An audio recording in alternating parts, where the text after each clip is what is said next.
is why for every language, I speak a little bit of it. Because I have a sharp mind. If you tell me something once, I'm able to do it.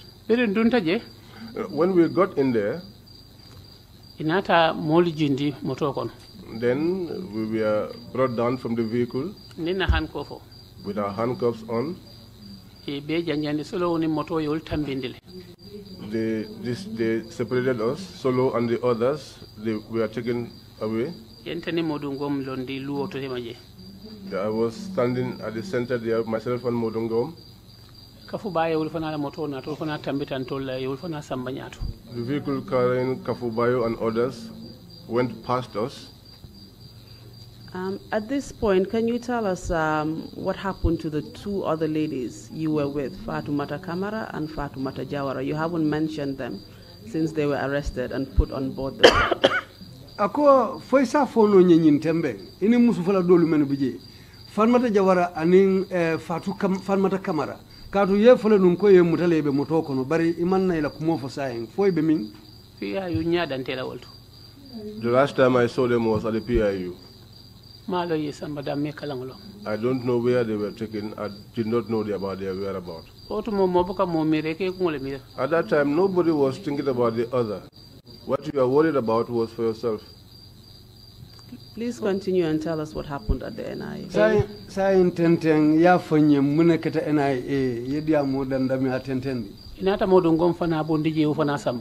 They now took Modu Ngom away.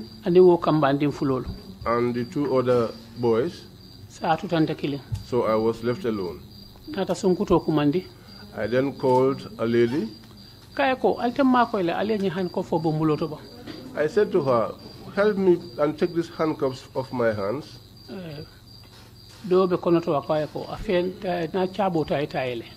One was inside and said to her, come and take the key and remove them. She went, picked up the key, came and removed the handcuffs. And then she said to me, get into this room. At what time of the day was this? At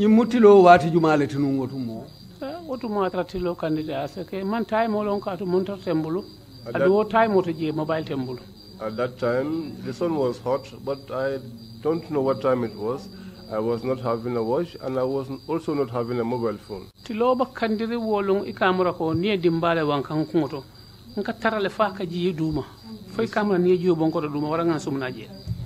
The sun was so hot, and I became so sweat. I felt so much sweat on my body that I thought that if somebody has poured a bucket of water on me,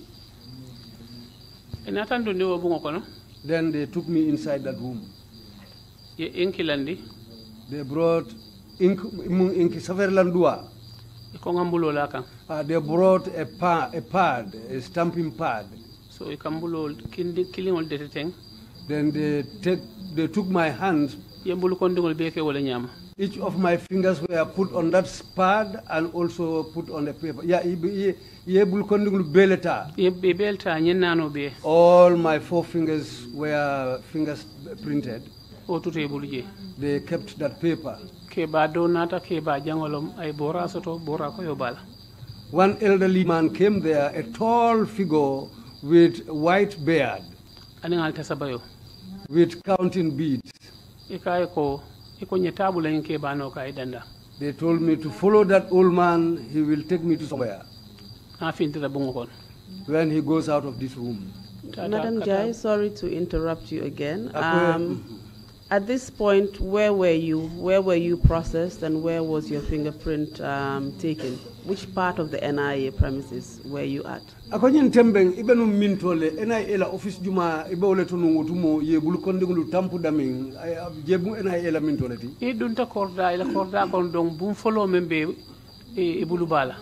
When you get into the NIA complex, the first room that you have at the right. Tabulo be rumundin dole kono bare kono do hayna je sirangol le berande wala conference room wala mam e ka fo je reception. There's a table there, but further in there are chairs there and a table. That's where they call the reception. Nenke ba jita pour akata dum ay Dula dole nyatiling bulata no kan. I went with this elderly person. He was going towards a particular direction, and I followed him. That place had stairs, and we climbed. He looked at me and asked if I was putting on any beads.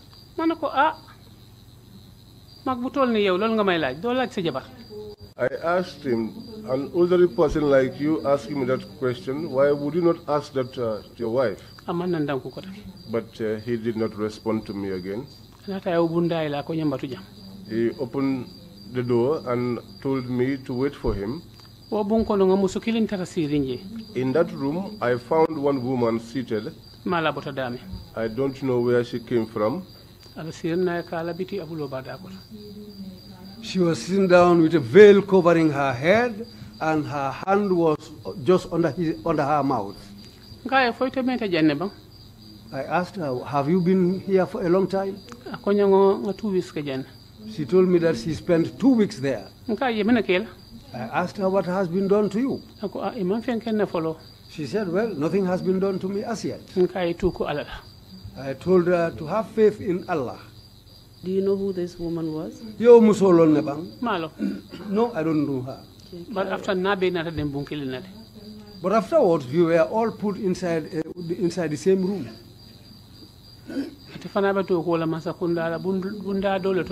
She was working in one of the government departments. Because of what she told me, you know, I asked her where she worked, what department. She told me, but I have forgotten. But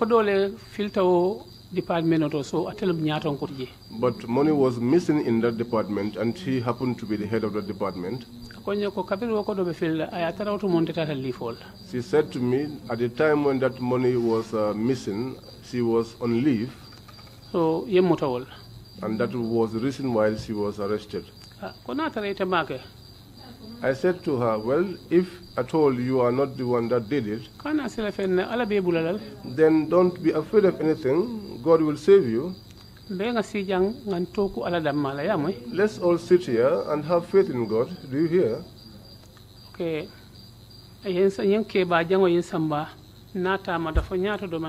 This tall, elderly person took me until we got to somewhere. You had Bahama grass this side. These are tall Bahama grass. They used to manucure them. He took a right bend there. There's another house there, a big house. It's a house, but it had wire goes outside. When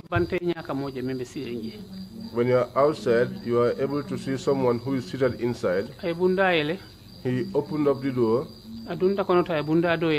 He got inside and opened another door. The one that is all I was following. And I was following him along.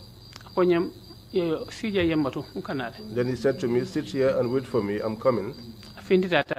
He went out and left. Then he returned. When he came back, he opened the doors and said to me, come out. I followed him. He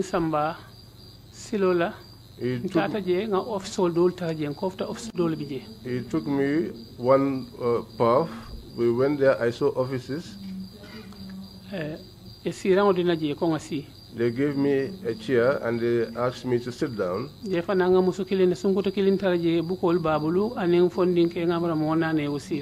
Also there, I found one lady. She had a book and also other 4 men. At that time, 2 other men came and sat where I was seated. And then they were asking me, they first asked me my name, my surname, and where I came from, and I told them all of that. And then they asked me what party I belonged to. I told them that was not the reason why I was there. Then they asked me, well, if that is not the reason why you are here, then what is the reason why you are here? I said to them, I was on my way, going on my normal business. Then I was arrested, and that is how I found myself here. When they asked me, that was the only thing I could explain to them, and nothing else. Because I don't know anything about my coming here. One man came, he's a heavily built guy, fair in complexion. He had a green dress, James Ashobi on. Because that Ashobi also even came up to us. He had this heavily built guy with a protruding stomach and his fair in complexion. He was speaking French and Jola. When he came, he asked them in Wolof, she has not said anything.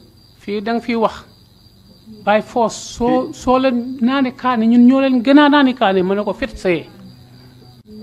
he said, here you must speak.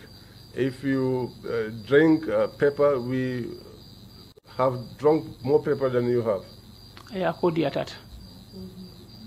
I responded to him, and then he left, and then returned. And then he asked them whether I have not said anything yet. They said to him, well, the questions that we asked her, she has responded to those, but she has not said anything else. And then he asked, why did you give her a seat to sit on? Then he asked me to get up from the seat and sit on the ground. And all of his speech was harsh. You make yourself look as if you are mad, but you will know that we are the people who are madder than you. This gentleman that you described as heavily built with a protruding stomach, you mentioned that he was speaking Jola and French. Is that correct? Ikonyin konoba membe diamu kantela abesangararing atendum mo koyoleti akajola kawni France kawle for folemba. Wolomu kato amanke mbanko dinti. Yes, he was the one because he is not a native of this country. There were many people amongst them who were not citizens of this country.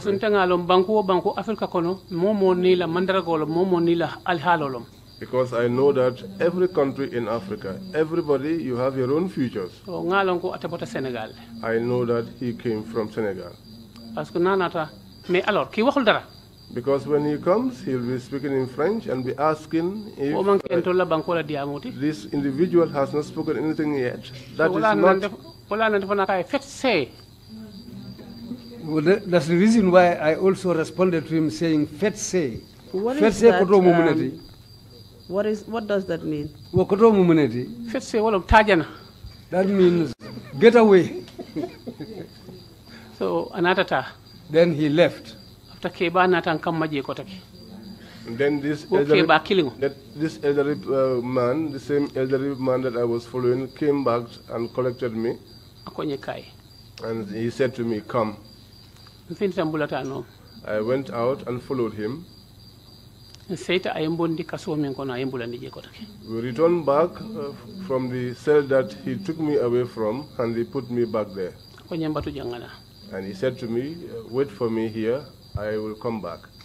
At this point, you've already mentioned that you were not told why you were arrested.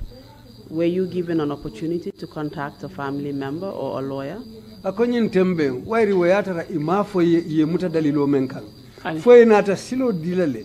Pour ye diamu ibadi muliye wala ila dimbaya liye wala foye si diamu lawyer. Well, these people, they have no humanity in them. They know cruelty, they don't know any humanity. Because I know that in a country which is governed by laws, before you beat somebody up, you have to tell them what they have done. I mean, for a satisfied, and when they tell you things that you are not satisfied about, you investigate. That is why the NIA was established. Because the country established the NIA to investigate about bad people. Then if they happen to be the bad people themselves, then who will they investigate? That is why they set the country's law aside and they adopted their own rules. So after that, he came in with a tall boy. He opened those two doors again and said to me, "Go, this one will accompany you." When he was coming, he came with two elders. But all of them did not want me to recognize them, so they covered their faces. So in my mind, I believed that they knew me, and I was... I am the one who cannot recognize them. And this is why they don't want me to see their faces. When we came out, I was following that young man. We were going by the side of a building, going.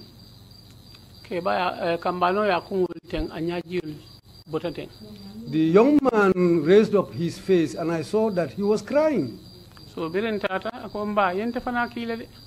Then on the way, he told me, "Mother, I am also sent." I said, "Okay, let's go. As far as you are sent, let's go." So that building we were walking beside was a story building. That's where Sehumar Jeng's office was located.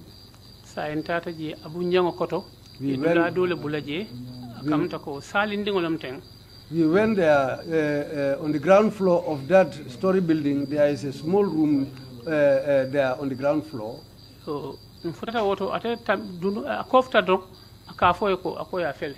We went in there. The moment we arrived, he told them, "Here she is." That's the time I knew that this place is not going to be an easy place. Now he is showing me to certain people.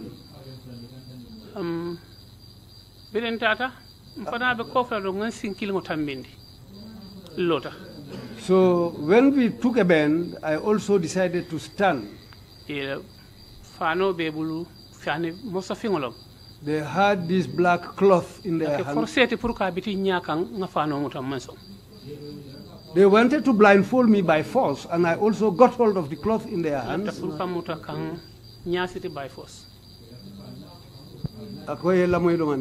Madam Njie, before we continue, we need to take a break, and then we will then go into what you were about to tell us. Mr. Chairman, it's already time for the break. Akoy kana nyina idanta dami lafte nya bisiti la dami ndanta wolto mbita da handingula nimboto da handingula insitente. Thank you, Council, and thank you, Madam Njie. We will take a 30-minute break and come back at 10 past 12. Thank you. Meeting is adjourned.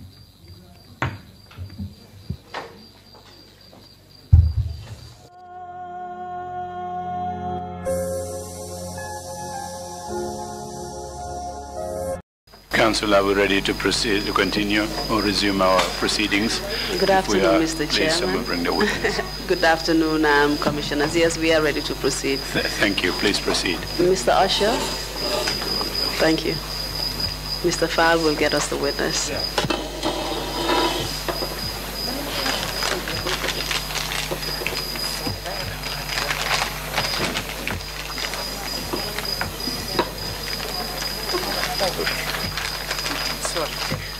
No problem.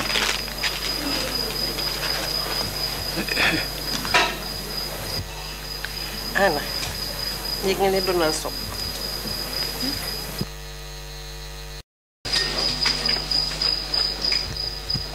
Good afternoon, Madam Njie. Ako itinyang Madam Njie. I hope you had a good break. Akaya miraye dahale dahad kendo. Yes. Can we continue with your testimony? Sa incident no ela sedearo labang. Bismillah. Before we ended, you were just telling us about your ordeal at the NIA.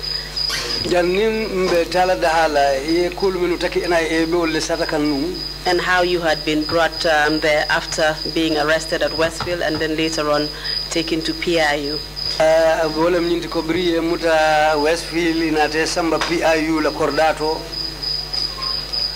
Before we continue with your testimony, there are a few things I would just like to ask you. I would also remind you just to make your statements very short. To assist with the interpreters.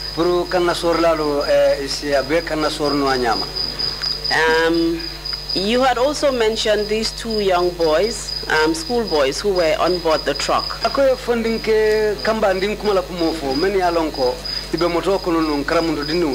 Can you tell us what happened to them once you got to the NIA?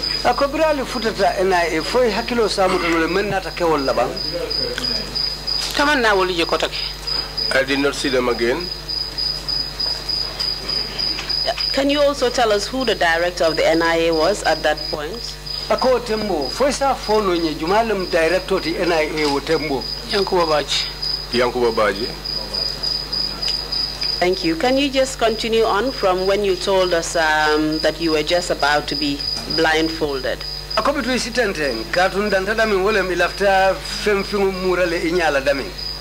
Thank you.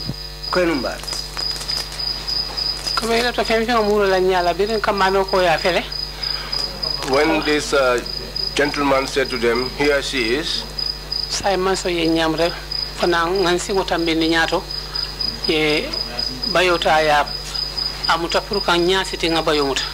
as soon as I stepped my foot inside, they came with this black cloth with the intention of blindfolding me, but I did not agree. I held on to it. So So now they came with the intention of getting hold of me and forcefully blindfolding me. Madam Njie, I'm sorry to interrupt you. I just want to get things clear. At this point, did you not tell us you were blindfolded? Sorry, you were handcuffed? Ako watu men benyim satala yafunun ko ye bulo sitilenu handcuff ke bulo lale. So between ako fo abe onyale ba wayata handcuff be bulo lale ba. Hani oto mo ya bondile. No, at that time my handcuffs were removed. Handcuff bondile ko le nata fon ninke baita. The handcuffs were removed. It was after that that they told me to go with this old man. That was how it happened. So when we got to where they wanted to blindfold me, I did not allow them to blindfold me. Council, that place was very, very hot because the kind of fight that took place there, it was a very, very serious fight. Because they wanted to forcibly get hold of me and I would not allow them to. At that time, there were 7 people. All of them had masks on. So those that were their leaders were in front. Now we were in that push and pull and I would not allow them to blindfold me. There was one individual behind, someone I did not see. But then I heard a voice saying, what you want to do with this lady is not going to be easy. I did not turn to look at him behind because if I did so, they would pounce on me and hold me. You mentioned that there was a push and pull between you and the people who wanted to blindfold you. Can you tell us the nature of that push and pull? ako yenyum foko lafta diakuya lafta nyaada siti la diakuya andu yenyum foko nyosa ba ketaje fokelo ketaje wo Kenya fo nyamba comme ning ibelore mo lafta kemuto aduite fa balandim pour ayemuta alafta diakuya kemuto ayelipa ifana lipa yala albe nyosa bolansai. Just like if you are standing and somebody wants to get hold of you, but you would not allow the individual to do so. Now, if the person hits you and you hit them back, then there will be a push and pull. When they hit me, I hit them back. When they hit me, sometimes I used to fall on the ground. So, but I quickly get up and also hit them, and they fall on the ground. That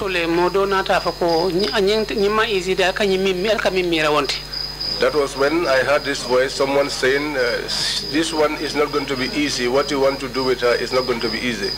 How many people were in that room? 7 people first, those that I found there. And were they all men? They are all men. What part of the security services did they come from?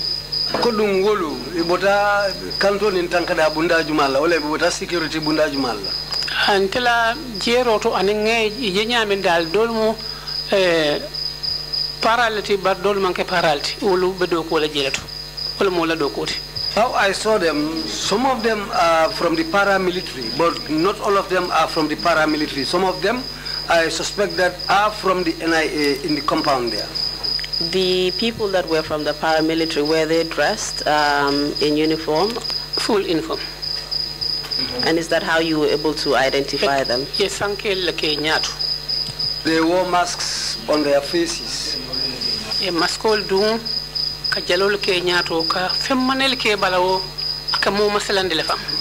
They put on very wired things over their masks on their faces, which if you look at sometimes makes you a little bit fearful. Despite the fact that they had masks on, were you able to recognize any of them? I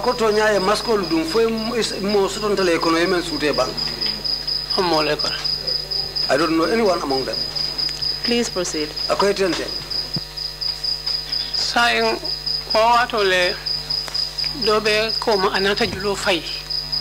That was at the time that someone who was behind threw a rope.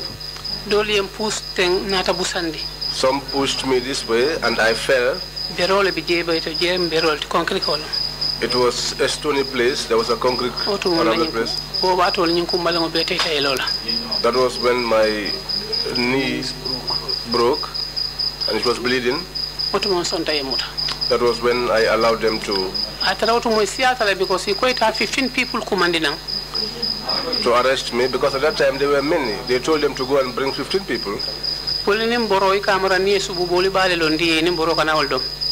They came running as if you had placed a bowl of meat for them. Madam Njie, I'm sorry to interrupt you, but we have some technical issues we need to sort out. Just hold on.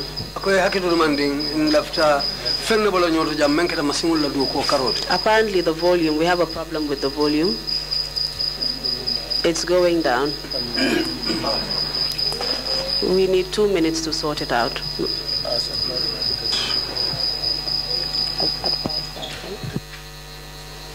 Mr. Chairman, this is the advice we've received from the technicians. Thank you.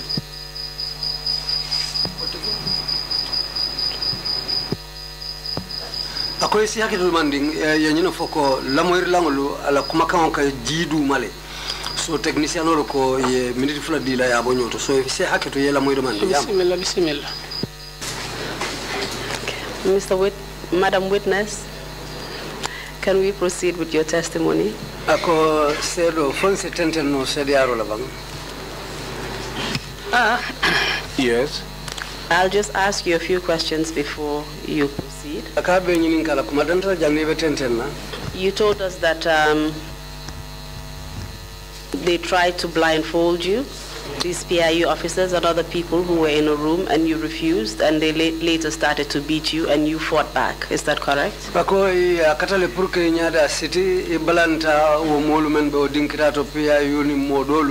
Biri lipa itefana ya damu takejo ini duntanyola je between amunta dalini keleta. Yes. And how were you able to fight back against all of those men? Ako ite killing ye mo jamal wairi ko fumo rola nyonnem ini keleta nyaadi le. Well, fighting is about hitting each other. When they hit me, I hit them back. I feel the pain, and they too feel the pain. Because if I left myself to them like that, anything could have happened. The person that threw this rope behind me, I did not know who the person was. So sorry. And then he pulled, and so now. So he pulled the rope, and those that were in front, they pushed me, and I fell down. That injured my knee, and it was bleeding all over. How did you fall down? On what part of your body did you fall down?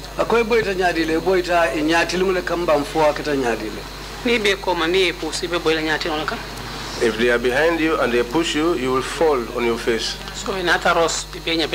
So they rushed to me, and all of them grabbed me. One held my head and turned my eyes like this. So I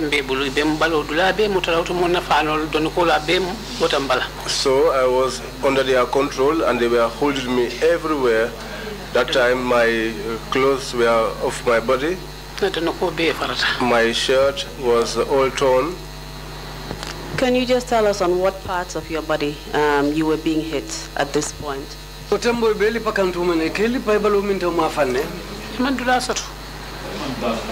There's nowhere they spared. And what were they using?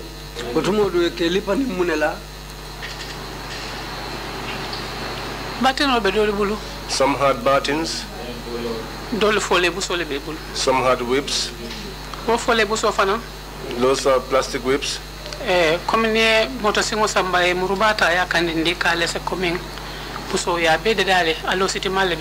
Those ones, just like if you took a tire and you hit a knife and you cut the tire from the the whip from the tire. They had bundles of those. Because at that time it was not yet that dark.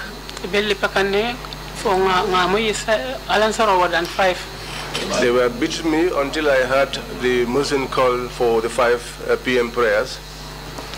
That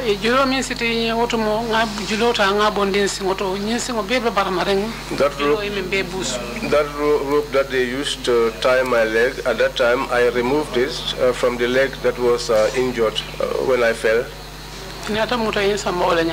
And so they took me like that.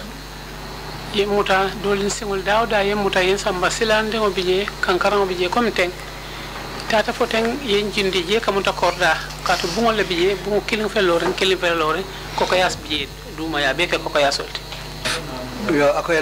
From that point they took me, because all of them grabbed me, they took me up, lifted me up and took me.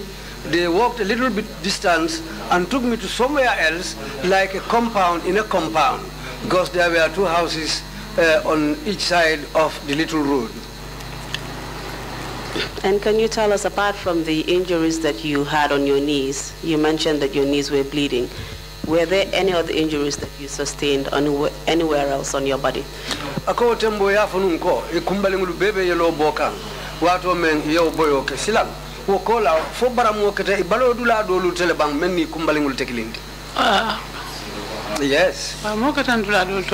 Yes, I was wounded. Please tell us where you were wounded.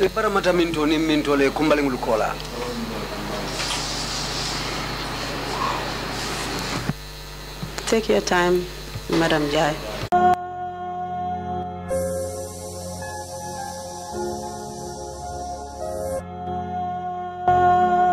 Madam Njie, we apologize for that slight delay. We are having technical problems. Madam Njie, akoy se haketu wo tarde wo dikundiro men ketaten amunta masimula kolle yo sabu. But we are able to proceed with your statement now. You were just explaining how you were being tortured in a room full of men who were from the PIU and some others who you could not identify. You mentioned that a rope was pulled, tied around your legs and pulled beneath you, causing you to fall down and you sustained some injuries. You also told us that you had other injuries all over your body, and later on you were transferred to a different location. Just explain to us which location you were transferred to, and was it within the NIA premises? Ako yemen sata wolem wato me ni o molu dun tanyola han fo ko ni keleta ina ta julo faynang e briye julo wafu doli e nyori bitumo tumo le boyta e kumbali ngulu baramata han fo ina ta nyapi kanjele ye muta briye muta e bitun ye fintindi jewtumo le ye samba bundo kono ako bari ye samba damen kutake labango teng wodum fanan abe NIA la korda kono jele bam fo ye fintindi bantale.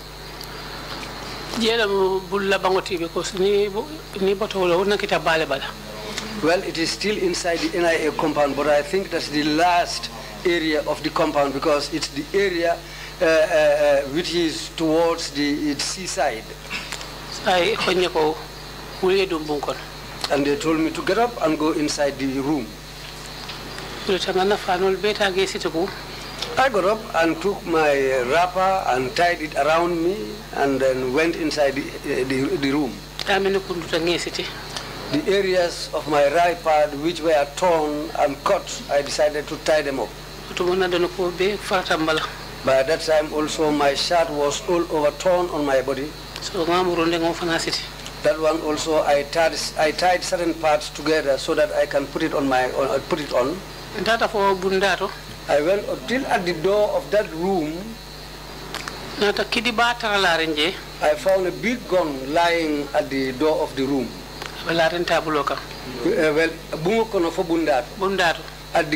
Just going inside the room, there was a table where I found this gun lying down. So when I saw that gun, what I thought was that they are coming to shoot me with that gun so that I'll die. So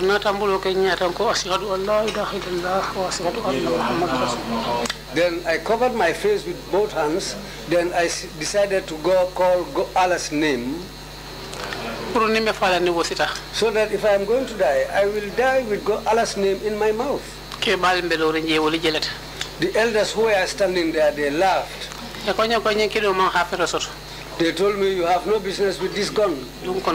Just go inside. Okay. Then I jumped.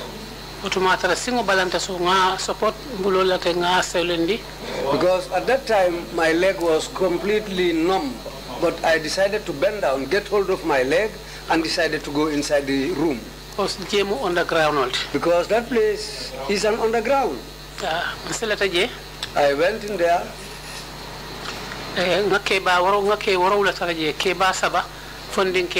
I found 7 men inside there, 3 elderly people plus 4 young people. They told me, open this door and go in. And there was another door also. I told them, open it up. They told me to open it. I told them I will not open it. So one of them pushed the door. I saw men standing inside.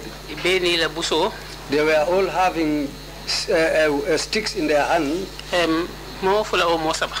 2 or 3 people.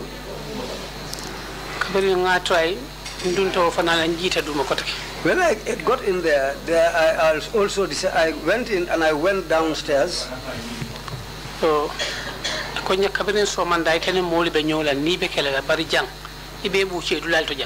they told me since in the morning you were fighting with men, but here now you will be beaten up to the point of shitting yourself.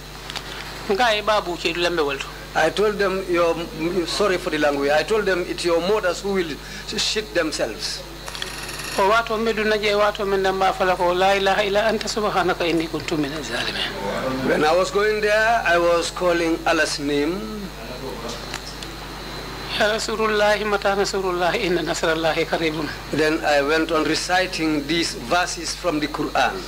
Kaytani ala bata meta asemma koy kayrota pour makana ñuno bulo. Which means that I have been suffering, and I was appealing to Allah to help me to escape these people. So konya ko iwurela. They told me to strip off naked and lie down. Ila jang ila ñin tabulo kan iwure tariya time otiye. They told me strip off quickly, there is no time, lie down on this table. Ko ente nga wura ngal liya jang. I told them me to strip naked by myself and lie down here. Nyawo nyaaja be taylale. I told them if any eye sees that that eye will be broken, that eye will be broken. One of them shouted and said, I said you lie down, you want to refuse since in the morning, you have been giving us trouble.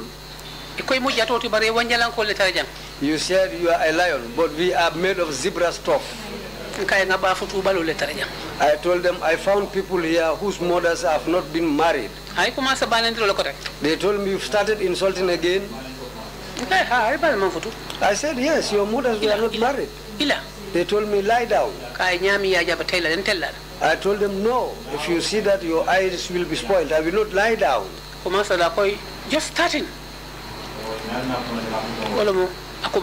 And they were given the go ahead to start beating me. So one of them got up and hit me.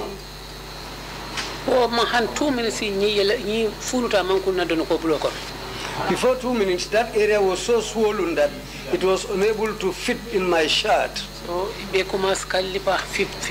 all started beating me. I was still standing. I didn't say anything. So I didn't revenge. I was only reciting certain verses from the Quran. La ilaha illa anta subhanaka inni kuntu minaz zalimin.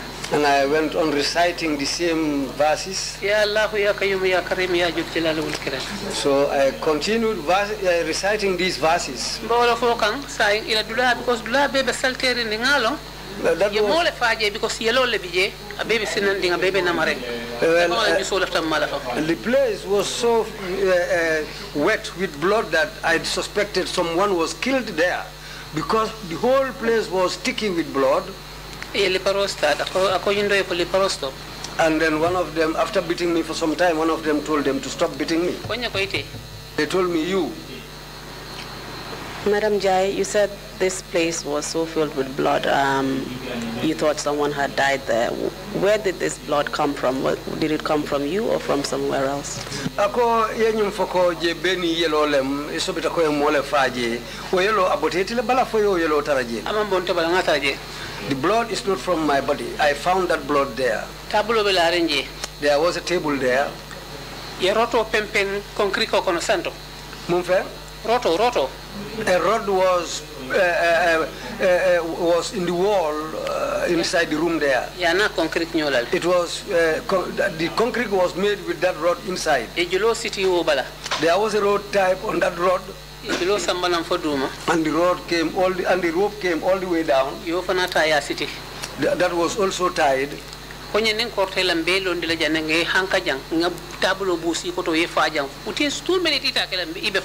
They told me, you see this rope, if you give us more trouble, we will hang you here and remove the table from beneath you.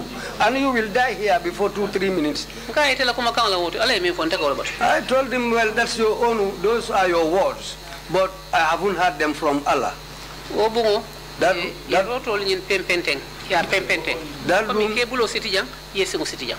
rods were in the wall, made in the wall so that they can tie your hands openly.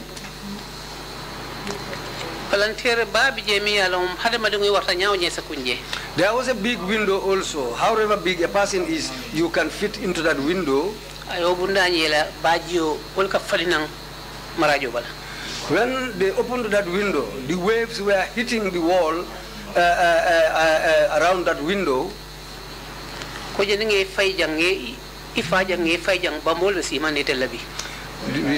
Someone told me that when we kill you and throw you out of this window, there are crocodiles here who will have you as dinner. Well, in my own thinking, he didn't tell me that, but I thought by myself that this is the place they usually call Bambadinka. I told him, I cannot fit in the mouth of those crocodiles if God didn't destine that for me. I told him, death comes only once. It's better than what you are doing to me. These beatings you are doing to me, the pain I am suffering from, the death is painful, but that's only once. But what you are doing this to me, what you are doing to me and continue doing it, that's very painful. But what I want to tell you now, think of tomorrow. You have to buy tomorrow. Well, if you buy tomorrow, when that day comes, you will find it. You will get that will be fine for you. When they are beating me, there are people who were counting the 7 people I passed in the first room. Some were sitting there, some were counting in French, some were counting in English. There was one elder man who asked them what are we going to count, up to how much?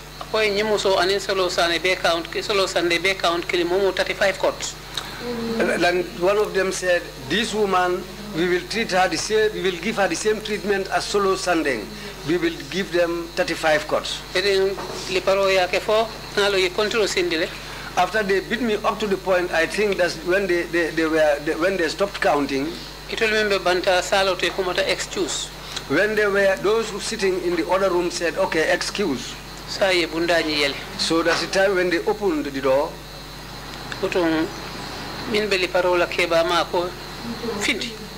The ones beating me, the eldest of them said, go out.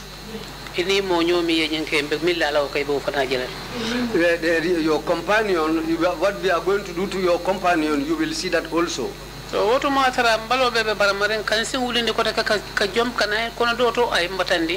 that time, all over my body were wounded. I had wounds all over my body. To even leave that room and go, I cannot raise my legs. Then that's the time they pushed me. I fell in the other room. Please take your time, Madam Njie. I know this is very painful.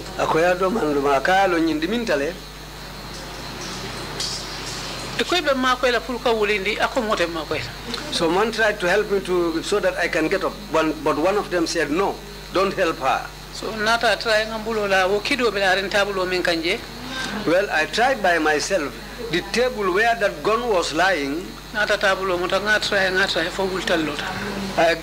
hold of the table, then I tried and tried until I was able to get up and stand. I gave thanks to God 3 times.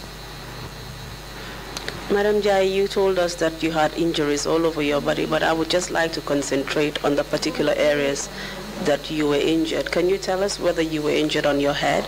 Ako yenyum foko otumo biribe li paroke foye bandi balodula be baramata fodum ikumo fanam baramata le bang ikumo baramata le baro baramata dami wonte yeti ikumo baramata bari o baramata dami yalo nyemu so manda li paro ko kumo senkande ha itata mulo ngampo nyondin suto fanan ko take natan kam ko take. Well, the time I got the wound on my head was not at that time. After this was the beatings they gave me in the morning. Well, we went into that room. Inside that room, I found about 4 people to 5 people. They gave me a chair and told me to sit down. They brought a camera, just like this camera here. Madam Njie, before we move forward, I just wanted to establish what injuries you sustained. after you left the cells that you suspect was Bambadinka? Ako alafta janinga tenteng ibota wo dinkira mento te sobita damen ko ka fajele Bambadinka wotumo ko balo be baramaring alafta lo nale mum barama fason lekete bala jato bala ñe kumbal mo bebe tering yobe yero bola li parole ka sadami wol fanam bebe yero bonde. My knee, which was broken, was oozing blood, and other parts of my body where I was beaten on. Please tell us what those parts were. Ako ela balo minto ni minto li parole kata damen han foje baramata lafta wolle lolna. What I can say is that the whole of my body was wounded and my knee was also wounded. There are other things grown up, you cannot recount those things on your own. Maybe after here we could discuss those issues. Some of the other things are an embarrassment. You cannot say these things when the whole nation is watching at you. That is making me to feel ashamed, and it's also hurting me a lot. So I cannot say these ones in the midst of people where people are watching me and people are also listening to what I'm saying. I leave that between them and God.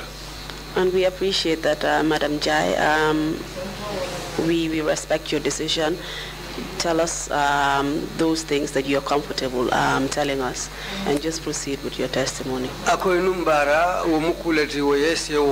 Wairi ya akumo fo etenya mi fanali ya fahamule akobitung albeo kachalale barbitung itasi melnu fono tenten yewlu fo bitin tata je yenyeninka.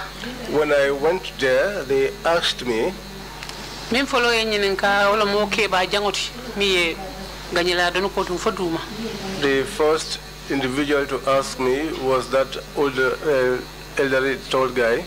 He was a jeweler and also not a citizen of this country. He had a mobile phone and he was in communication with someone. He said to me, Madam, are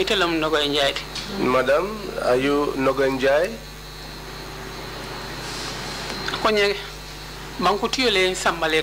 He said to me, the head of the owner of the country is the one that sent me to you. I asked him, do you communicate with God? He said to me, no, the one who owns the country at this moment. I also told him that that would be God. He asked me, to whom did God entrust the country to?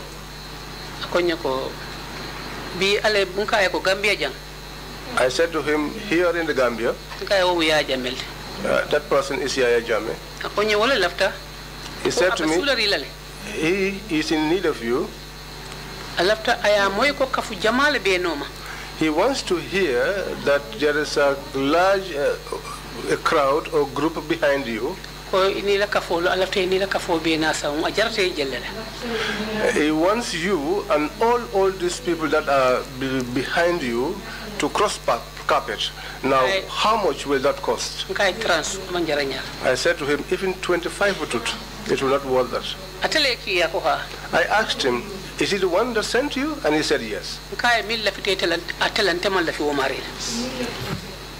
My reply was that the person who likes him, I don't even like that person. He said, well, I don't think I have the diary mind to explain that to him. I said, why are you going to be afraid of him? You should be afraid of me because you people offended me. I told him, whether you inform him or not, that's your business. The group following me, I don't even know the amount of people. But the person who likes him, inform him and tell him that clearly that the person who likes him, I hate that person also. And asking the question went on, which party are you supporting? I told him that that's not the reason why I am here. Okay. He said, okay. He went and sat down on his chair. I was sitting on a chair too. The cameraman came. He was asking me my name, my surname, where I came from, and some other questions, and I gave him all the information. He also asked me, which party are you supporting? I said, no, I am not here for that. I told him that what you asked me, what I know, that's what I'm telling you. That's what I told you. He asked me, what is that? I said, these people found me on the road. They arrested me and brought me and beat me up. That's all what I know, and that's what I can tell you. He asked me that question twice. What I know, that's what I tell him. And God is Allah is my witness. I just told him the truth. Then he called somebody else and by the name James. He told that man to convey me. That man came and said, come and follow me. I also tried and got up and followed that man. He opened another door when we left that building.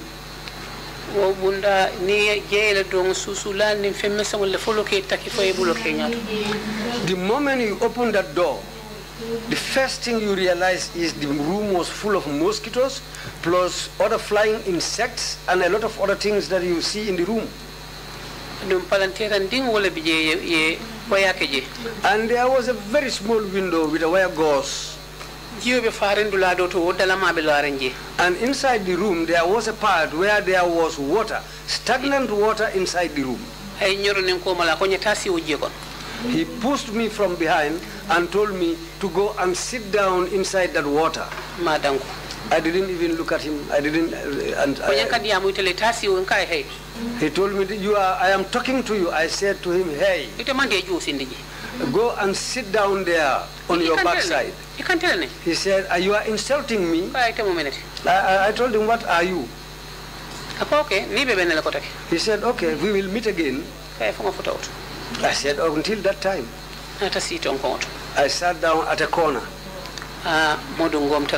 I found Modungom there because the place was dark. I didn't recognize some people. That's the time when Kafubai spoke to me and said, Nogoi. I said, yes.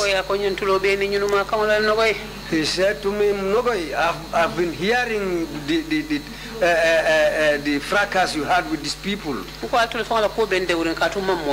I told him that, well, I was worried about you people because I didn't see you also. I asked him, when you were brought here, what has been done to you?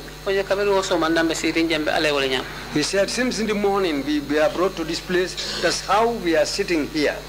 I told him what's happening here, what exists here is very tough. I said the beatings they do to people here can easily kill a person. But I want to give you one advice which you should heed. They are human beings. They are not made of other stuff. They were wearing masks. But you've had me fighting them. Some of them, I removed their masks from their faces. So when I got that feeling in me that these people are human beings like me, then all my fear left me. Then I became brave and I started fighting with them.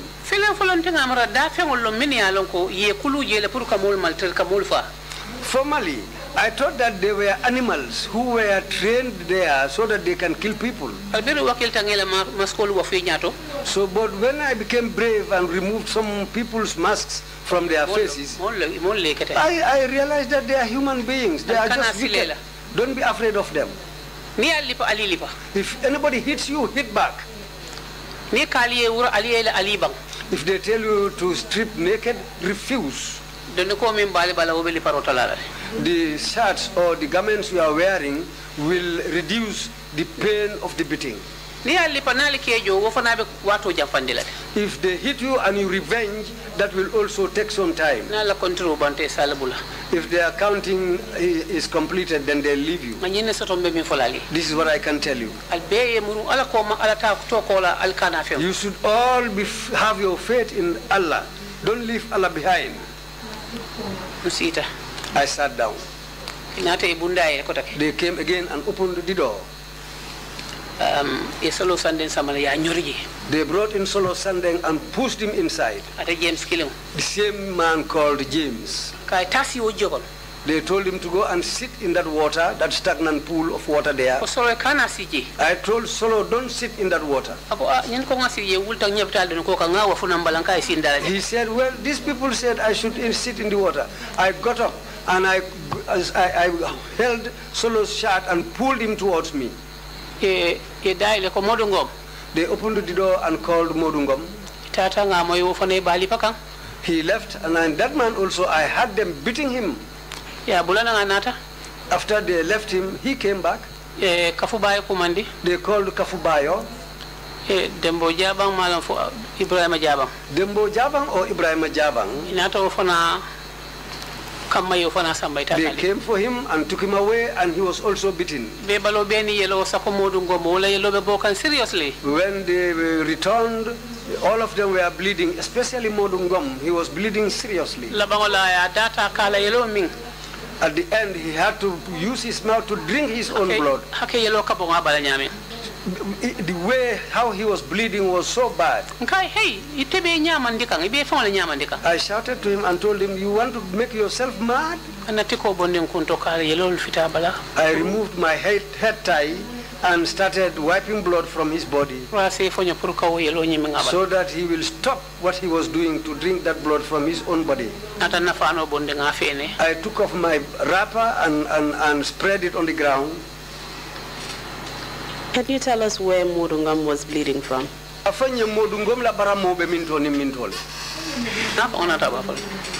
When he himself comes, he will tell you people. We are asking you, whether you know where he was bleeding from.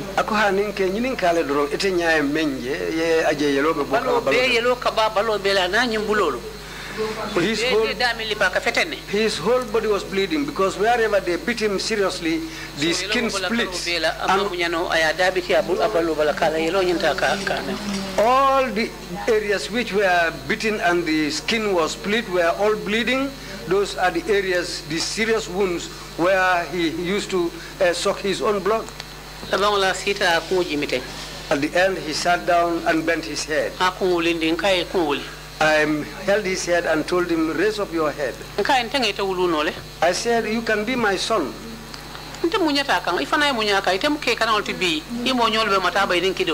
What they did to me, I was able to bear it. You are a man, a young man. You should be able to bear it. People like you are having guns at Mataba.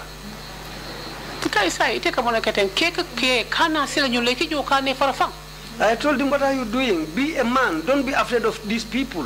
Let's all believe that this was destined by Allah. Let's all have faith in Allah. So, we were there. Solo was sitting near me. Solo told them, wallahi, this woman is a valiant woman.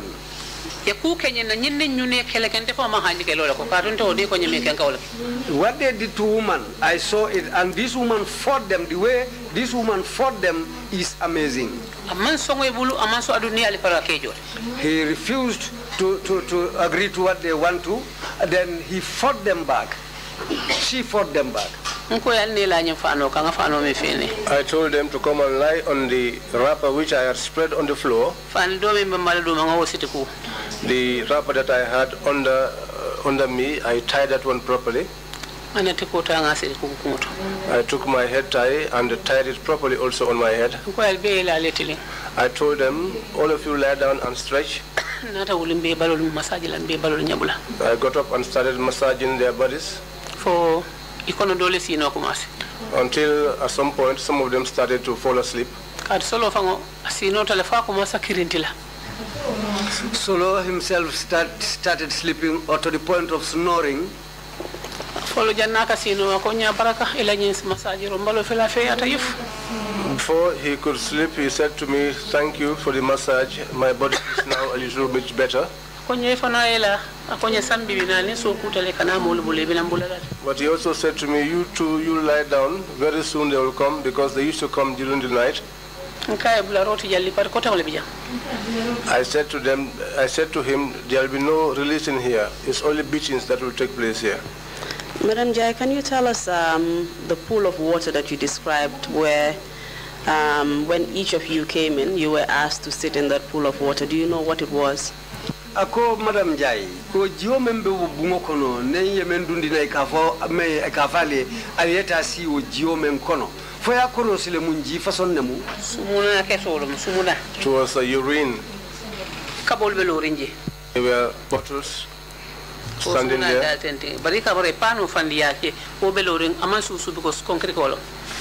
But there was also a pan. The reason why the water did not soak because of the floor was made of concrete. How did you know it was urine? The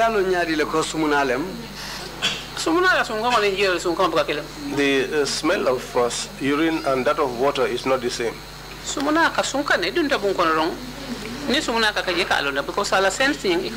Urine smells. When you get into a room that is having urine, you can sense the smell. After the torture of Modungom, did he tell you who actually carried out his torture? Biri Modungom tajire ya wonya fo anata fo ine jumanyo leokala. Amelo ya jasiti. He did not know them because he was blindfolded. Hello. What about Kafubayo? Ako Kafubayo fo dum fana yalon ne. Nyunu be malong be nyasiti ron le kataje ye fo ye wura la ne tabulo kan doli ye singulu muta doli ye bululu muta tulbe lorun teme be li pedro. All of these ones did not know they are torturers. They were blindfolded. Once you get there, you are stripped and placed on the table. Your hands and feet were held and you were beaten. How old was Kafubayo? Ako Kafubayo is here alone no la sanji jelle soto. I cannot state his age, but he was elderly. He and Ibrahim Jabang were elders. You already mentioned that Modungom was a young man. He's a young man, not yet married. Please tell us what happened after you started massaging all the men and they basically fell asleep.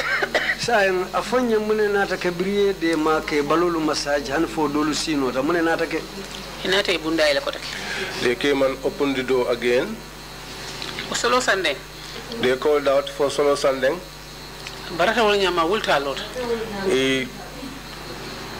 He was frightened. He got up and stood. Once he got up, he looked at me and called me Nogoi, and I answered. He said, "I am going." He told me, "Go and tell Usainu to take care of my family." I asked him, "But why are you telling me this?" He said to me, "They are going to kill me. But for me to die, for the country to have peace, that is something that I welcome." I said to him, "Solo, your family is still a young one. Don't make this statement again. I do not want to hear it."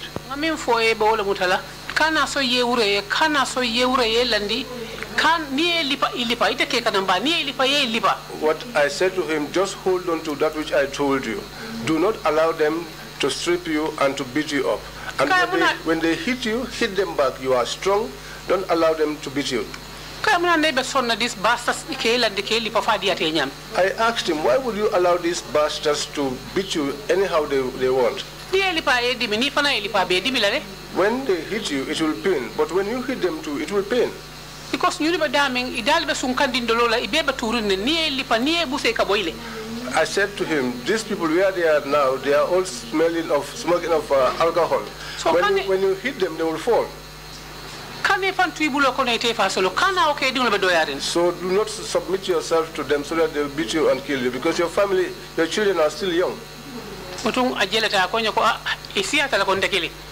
Then he laughed and said to me, but there are many, and I'm alone. At that time, I was saddened. He went outside. He put one of his legs across at the door. One gentleman came and tied his face. And he was taken at that time. We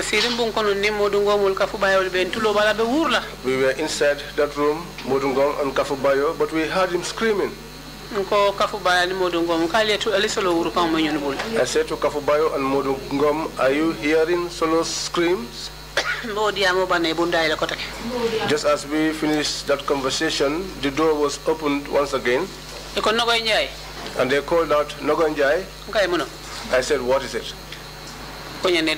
They said, come and answer. So I got up and I picked up my wrapper, trying to properly make it.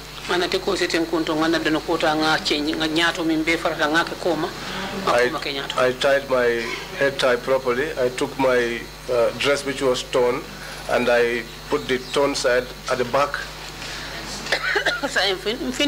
So I went out.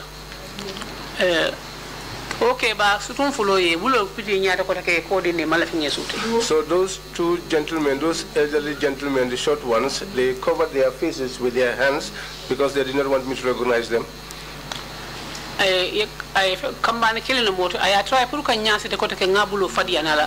One gentleman again tried to blindfold me, but I hit his hand.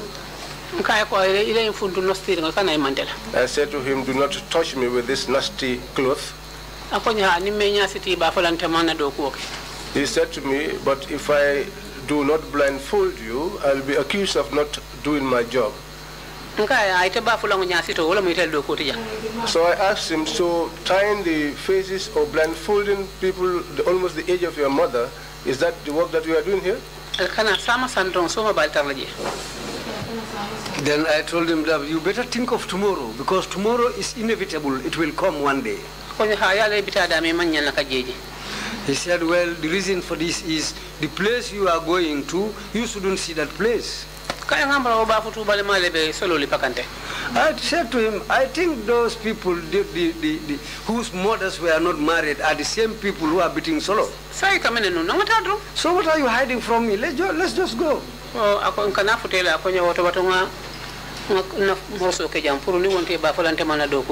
When we got nearer to them, he told me, well, let me place this cloth somewhere because they will accuse me of not doing my job properly. He was talking to me nicely. When we arrived at the place, then he started shouting, here is the onion, the big onion I have brought for you. One of them said to him, bring the onion here, we will slice it into pieces. Can you just tell us what they meant by that? What did they mean by onion? What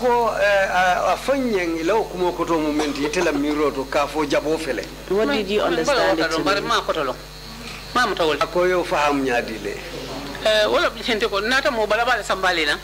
This is to say that I brought a hefty person, somebody who is fat, because at that time I was fat. Then I said to him, it's your mother that is an onion. She's the one that they are going to slice, not me. One of the men there who was the leaders of those doing the beating came and said to me, undress and lie down.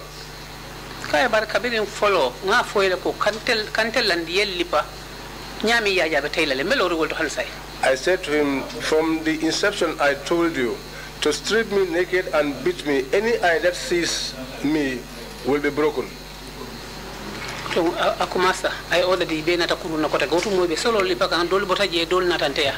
was then that he gave the order, and then some of them came. At that time they were beating Solo, and all of them came and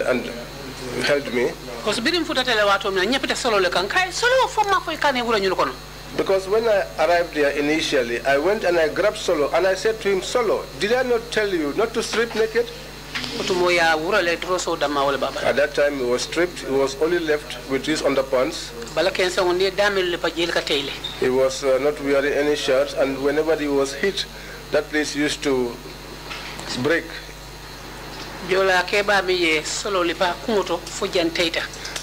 There was one elderly Jola man that hit Solo on the head and broke his head.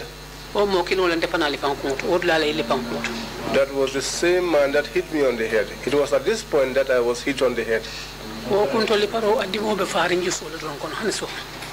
That beating on the head is still hurting me in my heart up till today. That became a source of constant headache for me. So now they came and began to beat me up. They beat me seriously and we were fighting with them. And anyone that I was able to grab your whip from you, I will hit you back before you could get it from me. They were abusing my mother, insulting my mother. I was insulting their mothers back. They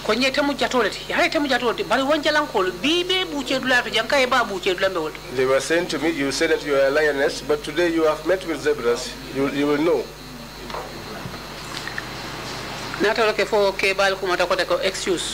That was what was happening until those elders said excuse again.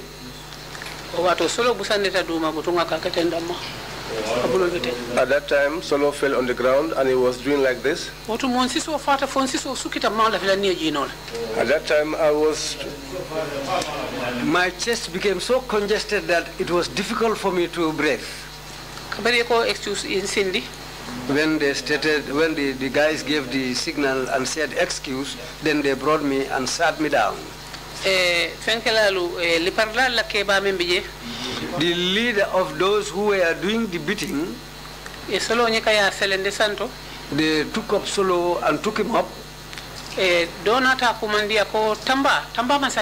Someone came there and said, Tamba Mansere. Well, that's the time I got up, I got this name which I was unable to forget again. They said this man refused to get up. He said he wants to die, but he will die. It was Tamba Masre who gave that statement. Then he came and asked me. I was sitting down. He asked me, what is your name? I told him my name and my surname. And then he said to me, this Solo that you were grabbing onto, what is he to you? I said, he's my loved one. And he loved me that much so, for humanity's sake. And he said to me, who do you support? I hear that you are a member of the UDP. Die hard, I mean real UDP, 100%. I said to him, die hard, I'm a real UDP, 100%. Since the party was established, that was the party that I joined. I never had any other party. Because that is the party that I love. Am I no right to support any other party? Then I said to him, do I not have a right to support any party? So if I do that, why would you be asking me about it? Am I not a citizen of this country? I am a UDP, a die-hard member of the UDP. He asked me, who is your leader? I said to him, Lawyer Usenu Dabo. Can he take care of this country? I said to him, you would not know that until you give him the chance. He said, You didn't say that he is sleeping with you people in the bush here, and now you are talking about him ruling this country. That's the time when I said, may Allah save us from that. That man came from a very pure and religious family. Don't ever tell me something like that again. He repeated again and said, himself and this solo are just sleeping with you people in the bush. I told him the man who sleeps with me in the bush is your father.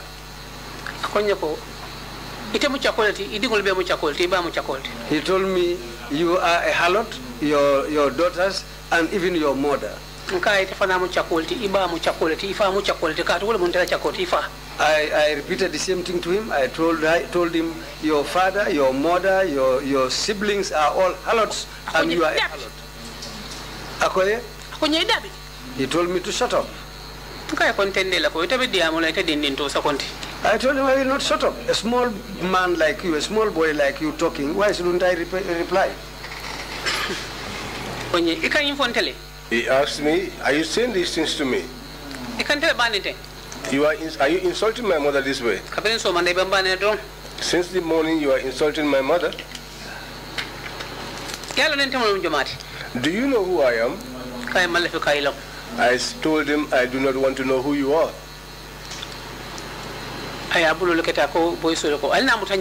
He did his hands like this and told the boys, come and hold her from the back. They came and held my hands backwards. Up to this now this hand doesn't stretch back. Because when the hand was being forced back, I suffered a dislocation. That time the hand was like this. His hand was like this, and he said, look at me. So with both hands, he hit me from both sides of my cheeks at the same time.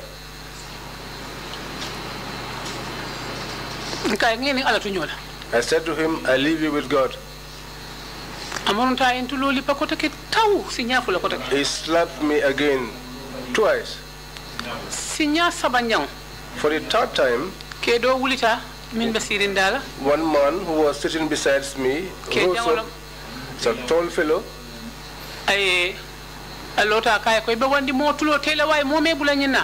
And he said to him, you are going to destroy this one's ear. Nobody has tasked you with what you are doing. That's my job. It's my job. And then he said to them, that's my job. It's my job. This is not a job. But I said to him, this is not your job. You are a bastard, that's why you do this. You are a bastard, that is why you do this. Go and find another job. Go and find another job.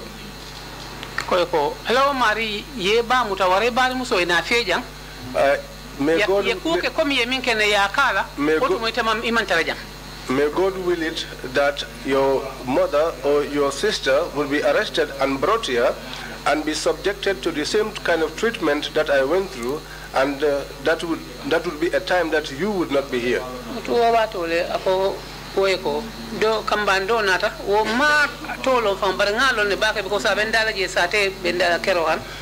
It was that time that one young man came. I do not know him well, but I know him somehow because he lived close to where I live. He lived from Inkeruan.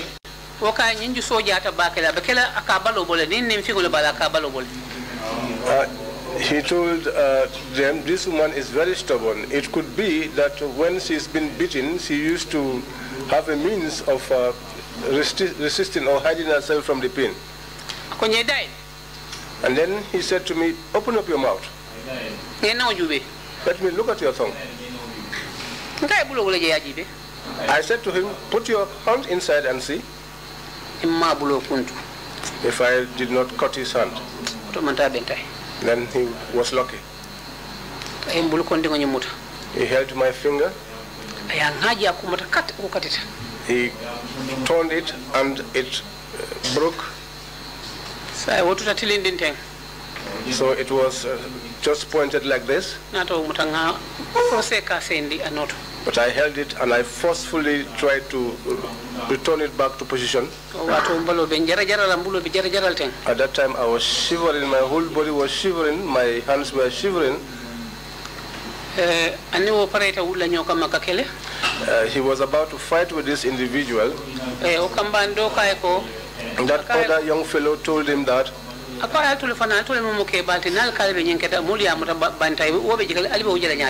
that are seniors here, if you should engage in this sort of problem and people outside should hear it, how will they analyze it?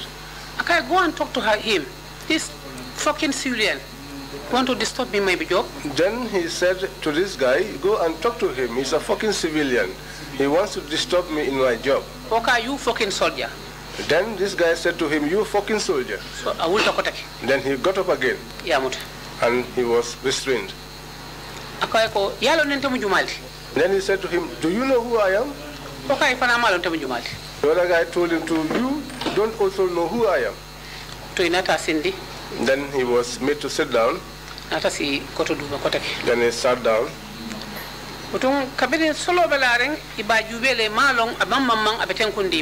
That time, Solo was lying down. They were looking at him. He was not shaking. He was not moving. Madam Njie, I have to interrupt you again. We are running out of time. We've come to the break. Mr. Chairman, I was just wondering whether we can take about 20 more minutes just to wrap up the witness. And then after lunch, we will proceed. Madam Njie, ako wato bedoya kanne wato deteta so kadiamu chairman ya kafai mkofo nti na daha fulanja mutajang ne obutala between insina tentembang. Council, you may proceed, please. Thank you. All right. Thank you. Madam Njie, I just want to tell you that we have very little time left. You have explained the horrendous torture that you went through and the torture that you witnessed being carried out as well on Solo Sunday. We just need to wrap up now on your experience at the NIA and just tell us what else you experienced in terms of the nature of the torture, and then we will move on to your experience at Mile 2 as well as Janjang Bure. Ako wato deteta sain yo tajire ya menkela NIA je lafta silam pralio kumfa don mandingu bentu jali yo to labang wokola abela fela fanan hanimbi yekulu menu taki dinkira kotangulu to menu be ko Mile 2 ani Janjambure alsina tenten kaul fanan labang. In terms of Mile 2 and Janjangbure, I just want to tell you to be brief. We have heard a lot of testimony on the conditions at both of these prisons, so we would just like to know how long you remain there and under what circumstances. Ako Mile 2 ni Janjambure sede dol natale je Benjamin ya fole woto nali futata woto abe lafla do yekumo sutiyandi pour yemenji je menketa je sa kumo sutiyandi pour kumo sitaria. So just to proceed, please tell us what injuries you suffered after you were tortured and name those who tortured you. You've already mentioned Tamba Masire. Tell us if you know of any other people who were involved in carrying out your torture as well as the torture of Solo Sunday. Ako bi tajire ya menkela je pour ka kumor nyin tola bangsai ite ajele menketela ya jele fanan ye Solo Sunday ye menkala je bari nyulu ko wokono ye nyin to moy jele ka fombe Tamba Masire fodum ye dolu fanal lonne ye walla si to moy ibe mennu fola men yalon ko wolle o tajire ya kelaje Kilindo almost Haruna Suso. There was somebody called Haruna Suso. Kabiringa ko nyimman sonna wulla ako Haruna Suso alji so kan kanal alafta fal. When one of them said this other one has refused to get up, then he said Haruna Suso, bring water and pour it on him. So sambana ya bunga. That was the time when they brought water and poured it on him. Ya bonju maleka. Solo Sunday. That was Solo Sunday. Toto akirinti ngamra akirinti tale. I thought that he was lying down there, but when they poured water on him, he just shook himself. Then that was the last time. He never moved again. One came and held his hand.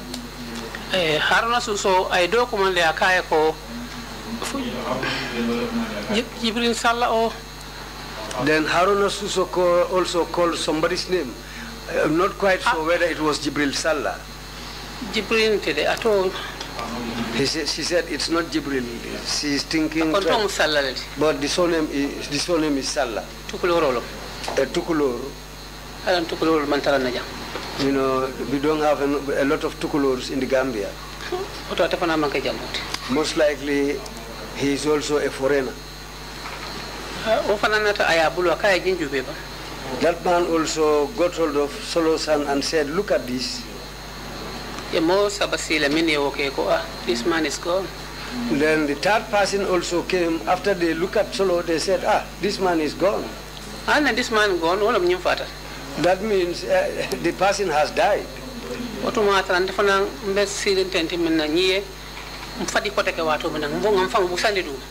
That was the time when the last time they hit me, I decided to fall down. That was done by Tamba Masire. So, then I turned on my other side. That's the time he said, Haruna, come and help me. Let's take him to that other place. So he was dragged, not lifted up. They dragged him into another room. So they lied him and stretched him up. I was lying in the Bahama looking at them, what they are going to do to him.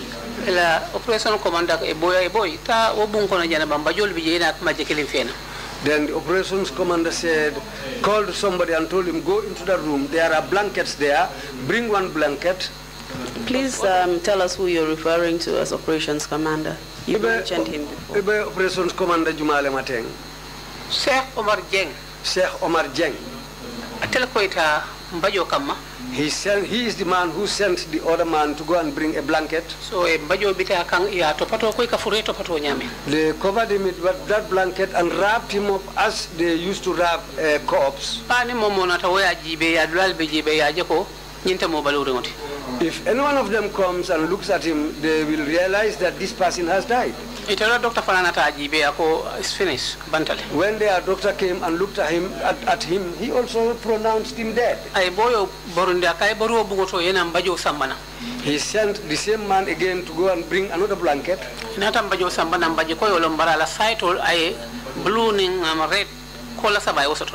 That blanket was also brought. It was a white one, but there are blue and red marks at the ends of the blanket. They wrapped him inside that blanket also, as they wrapped his head round and all over his body. Any other action came Mankumbo. I didn't do anything, I didn't cry. Because if I cry, I knew exactly that they will kill me, so that I will not spread the news outside.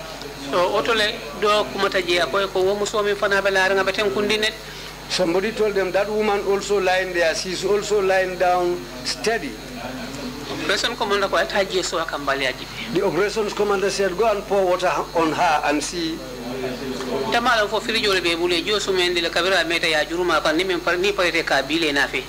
I don't know whether they had a freezer in there, but sometimes that water they used to bring is cold, and that's what they pour on people.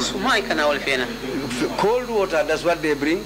When they pour this cold water on me, that's the time when I shook my head. So then they said, she's not dead, she's not dead. The men sitting down there, they whispered to each other and said, take her away, take her away.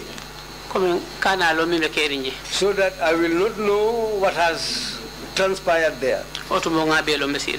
But by that time, I knew what had already happened. So that's the time when some men came and got hold of me. They dragged me like an animal. By that time, all my nails were broken.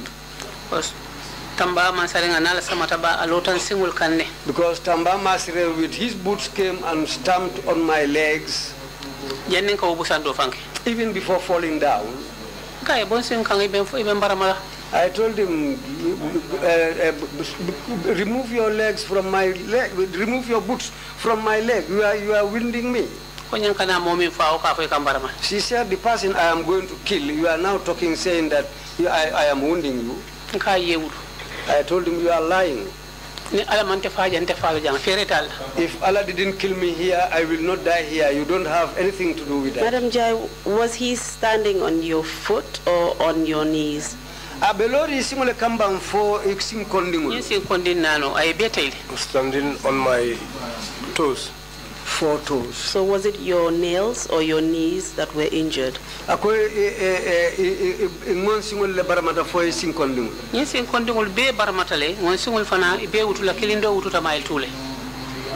My toes were all wounded, and also I lost my nails. One of them got off while I was on mile 2.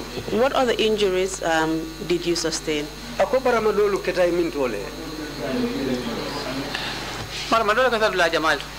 I was wounded in many spots.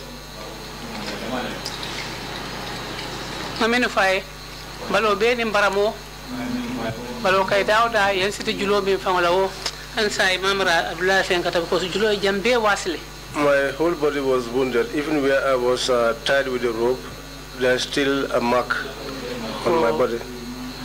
That was when I was dragged back to where Fatoumata Jawara was. And Fatou Kamara. So when I was thrown inside, I lied down on Fatoumata Jawara. I had previously asked you about Fatoumata Jawara and Fatoumata Kamara, and you said you didn't know where they were. At this point, can you tell us how they came to the NIA? Yes,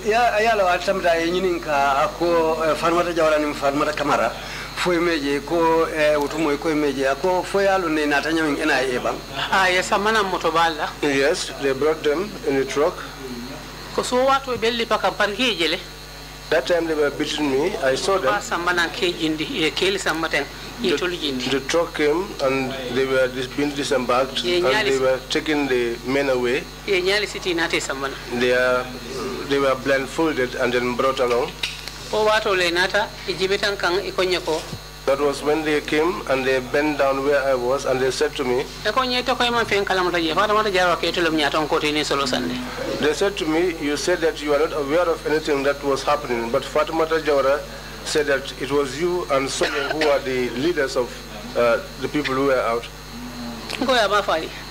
I said to them, no, she did not tell you that. I'm a mistake because and if at all she did say that to you also, she was not mistaken because she is a child. Because that time she was panicked and what she was saying, she was not even aware of it. Fatoumata Kamara too was brought and beaten.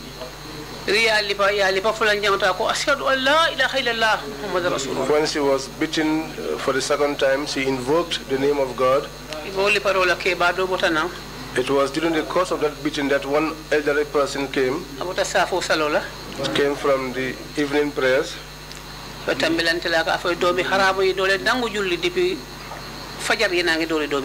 And was passing by and said, you bastards, you don't pray since morning up to this time, you've not prayed. What the woman said was that since in the morning you are beating these people, you didn't have time to go and pray. Don't you know that this woman, the words of Allah she's invoking, she's cursing you people. That was the time when they stopped the beating. They were removed from that point. I saw them taking them away. When they arrived at the reception, the blindfolds were removed.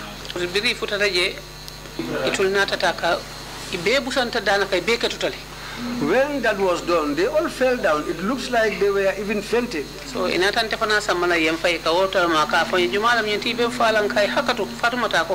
was the time when I was also brought and taken into the same room where they were thrown, and I was also thrown on them. That's the time Fatmata shouted and said, "You are wounding me." Then I said, "Fatmata?" She said, "Yes." I said, "Sorry." Madam Njie, before they came to the NIA, did they tell you where they were? No. Ako ya fenne bangi benun dami njaniye nati NIA. Beren tata form for tata loptano to wato la ngenyi nka atul be bintole. When we got to the hospital, that was when I asked them, "Where were you?" Ko nyen tolbe mile tule.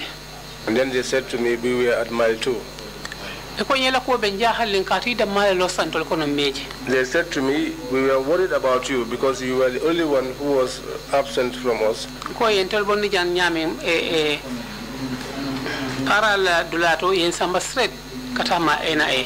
I told them that when they took us away from the paramilitary headquarters, I was taken straight to the NIA.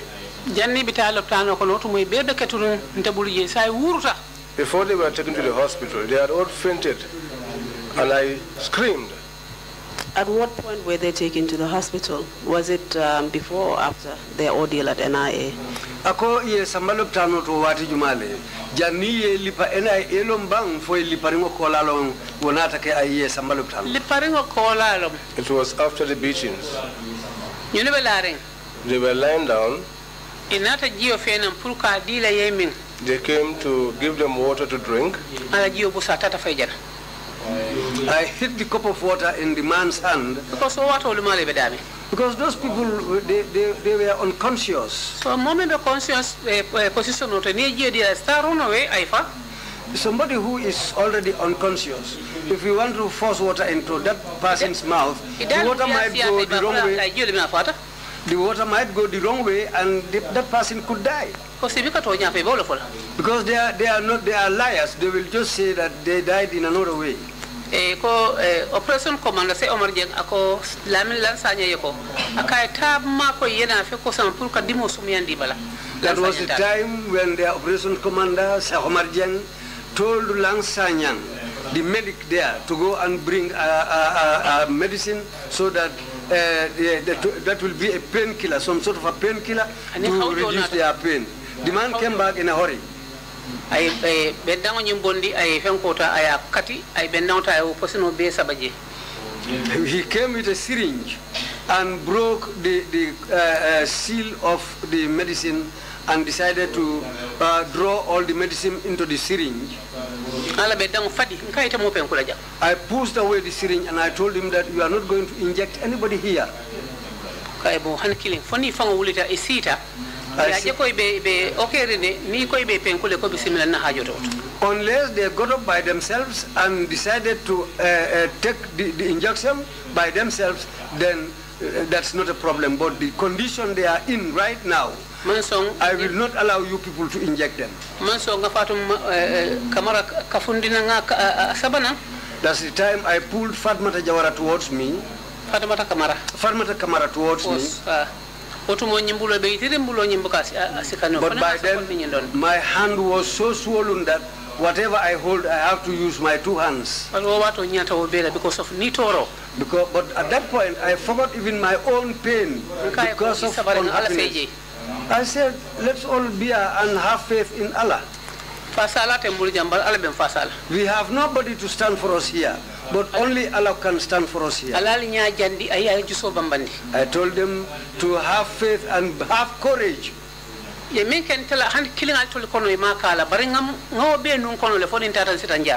I told them what they did to me. They didn't even do that, half of that to you people, but whatever, I'll bear it. Until when I leave here, I'll go and heal myself. I pulled Fatmata Jawara. I told her to put her head on my... I told her to put her head on my legs. The place she put her head was even paining me, but I just kept quiet. Then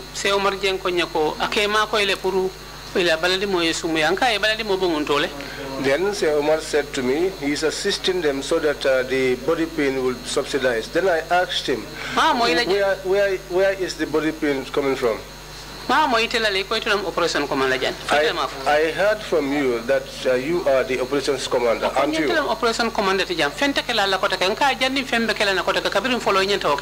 Then he said to me, I am the operations commander, and nothing will happen to you again. I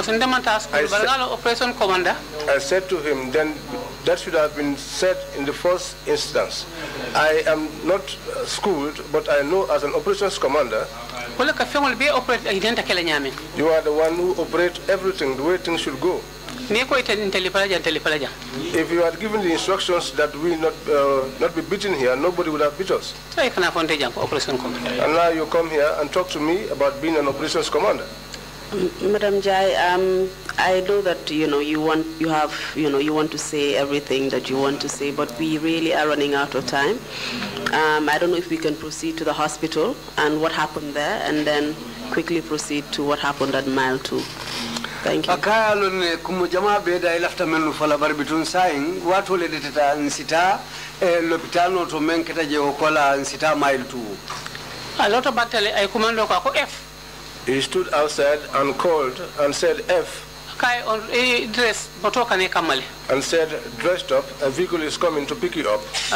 Ngaje moto nata ay sunkuto do jindi musolo. Then I saw a vehicle coming and a lady alighted from the vehicle.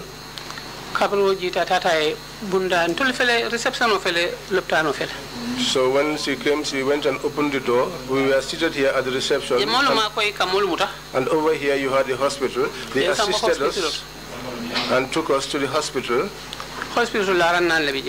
There are 4 beds at the hospital. There is no rest place. So we went there, each to your bed. The medic had the other bed. So we were there under their care. For 2 or 3 days, we did not see Sir Omar. Then I asked that lady, and I asked her, the lady's name is Fatu Dabo. Fatu Dabo was a nurse there and a very good person. And she assisted us well, just as someone is supposed to assist a relative. Because she went at length to take risks on our behalf, which if they were known then, she would have been in trouble. Then I said to her, assist me, I want to go to the rest place. She took me there. We found the Tamba Masere there. He had gone and taken bath and prepared restaurant. He had come out to try to chase women. He had seen one girl, and this is the girl that he has come after.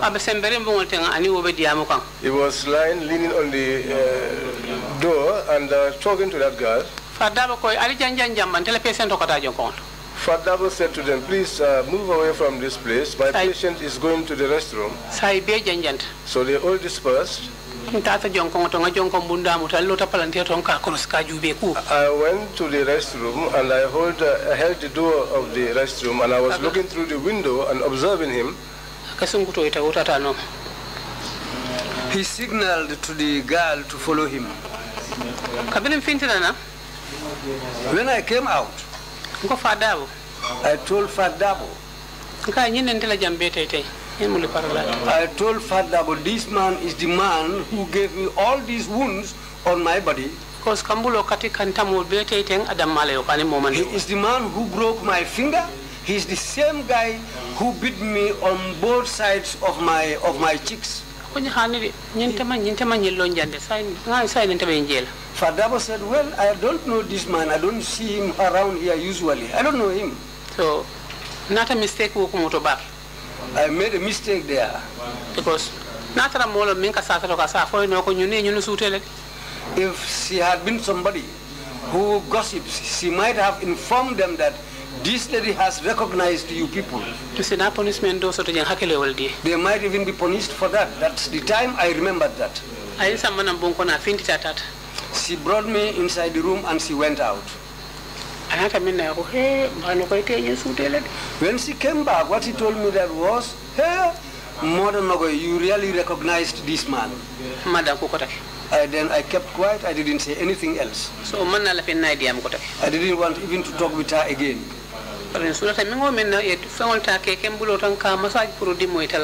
Whatever I need, she will help me, and they brought some things for my hand so that the pain will go down.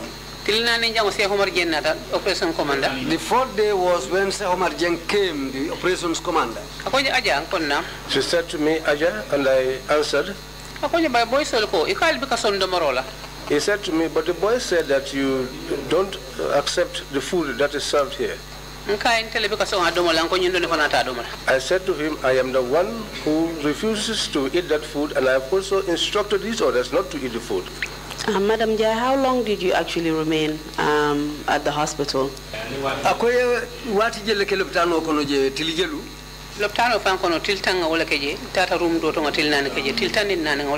hospital, we spent 14 days at the NIA. We spent 10 days in the hospital room, and we were taken to another room where we spent the 4 days. And you were with Fatoumata Kamara and Fatoumata Jawara, is that correct? Yes. What treatment did you receive there?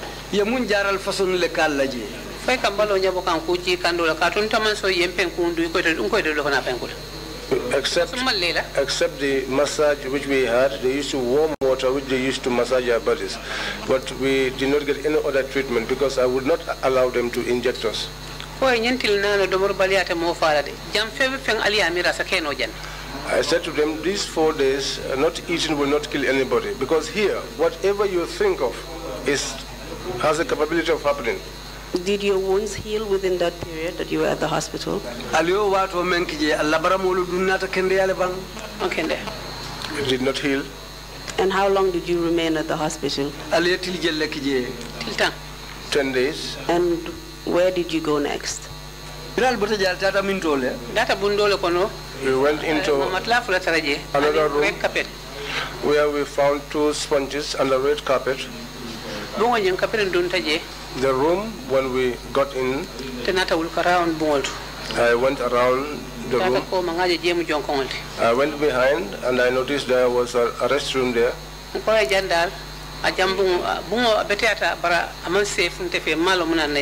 I said to them, well, this room looks safe, nice, but I don't think it's a safe place.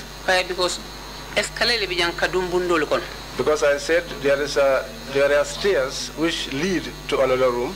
But still, let's hope in God. God will help us. So,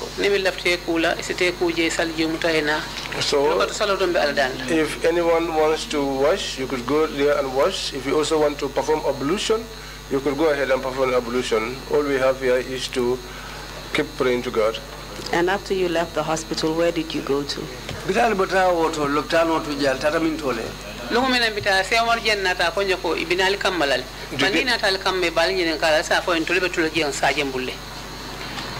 The day that they came to pick us up, sorry, I forgot again. He said they will come to pick you up, to take you to mile 2. But when they come, tell them that you are not going, that you want to stay with me here. I will take care of you people and nothing will happen to you again. But I laughed. And he asked, Aja, what are you laughing at? Because I found it, I let jump on it and fail. I said to him, because your place is funny to me.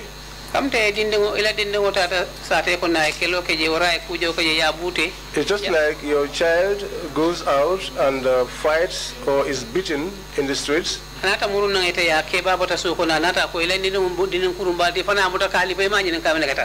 So it's like you also, somebody comes from outside and tells you, this child is a very indisciplined child, and you went ahead and beat up that child again, even without asking the child what he has done. And once the child starts to cry, you become scared or frightened, and what do? You get a toffee, you take a toffee and give to this child, trying to placate him to keep quiet.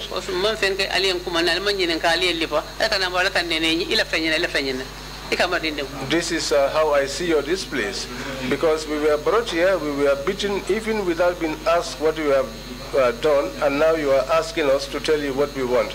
This is the way I see things. That was, it was after that that we left. But before the vehicle arrived, he said to me that he wanted to release us. But if I go to Senegal, I will buy something, a present for you people. I'll buy a piece of cloth for each one of you. He asked me, what color of cloth would you like? And I said to him, yellow. He laughed to the point of raising his legs up. He asked me, whether are you still people following the UDP? I told him that if you see me out of the UDP, then I am dead. But even if that happens, my siblings will continue with the UDP. Because the three of us, it is in our blood. They came for us and took us away. Then I didn't know anything else about them again. We thought that we were going to have an easy time. On the whole, we were going into another hardship.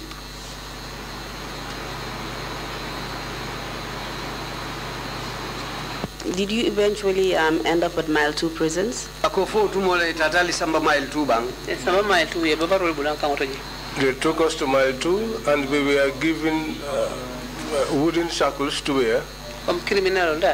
Just like criminals.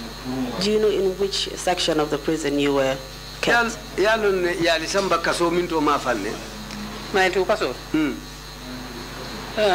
Female gate.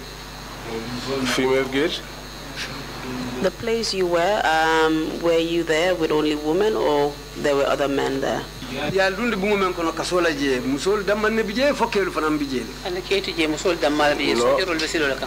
no men, only women. The soldiers were on the way.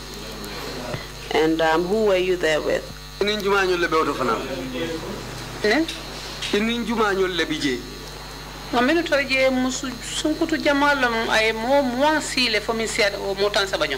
people we met there were young girls. They could be up to 20 or even 30.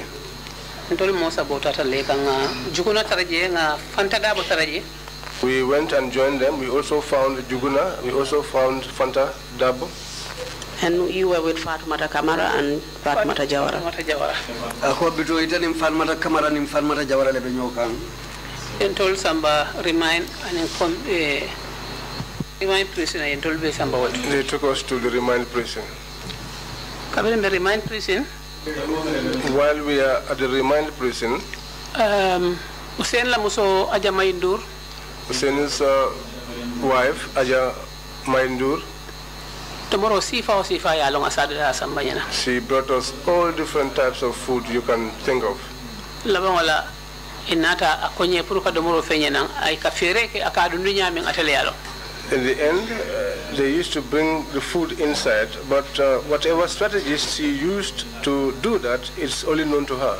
Yentane Fatu Kamara ne Fatu Jawara bonije Samba convict prisoner. Myself, Fatu Kamara and Fatu Jawara, we were taken from that place and taken to where convicted prisoners were locked up. At that time, they were not being brutal or wicked to us. It was only that the place was congested. So at that time, myself, high blood and diabetes seriously back because I had my high blood and my diabetics was very serious, and I used to have a burning sensation in my chest all the time. Isa 200 plus or 190 was ifal. And each time I go to the hospital, they will charge me 200 or 190 plus. So, after it was fasting time, I fell ill and I fell down.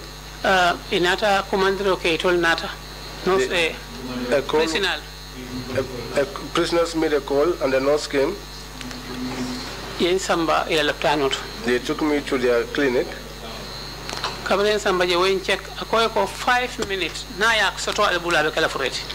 When I go to the clinic, I was checked, and the guy said to them, if she had spent 5 minutes over there, she would have been dead.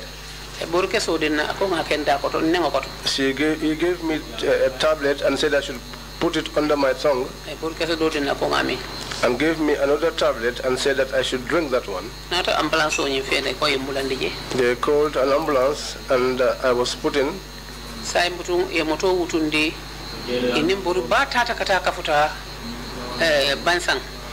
So they started the vehicle and they went at high speed moving towards Bansang.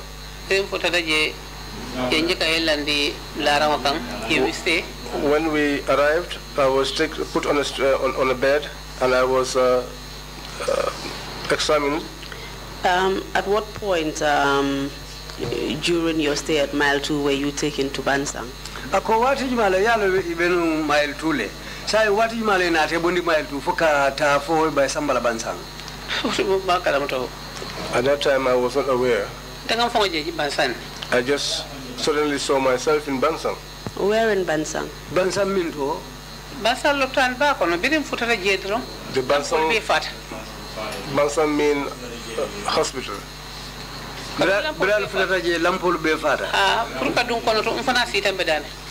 we got inside, there was a blackout, so I did not get inside. I sat down.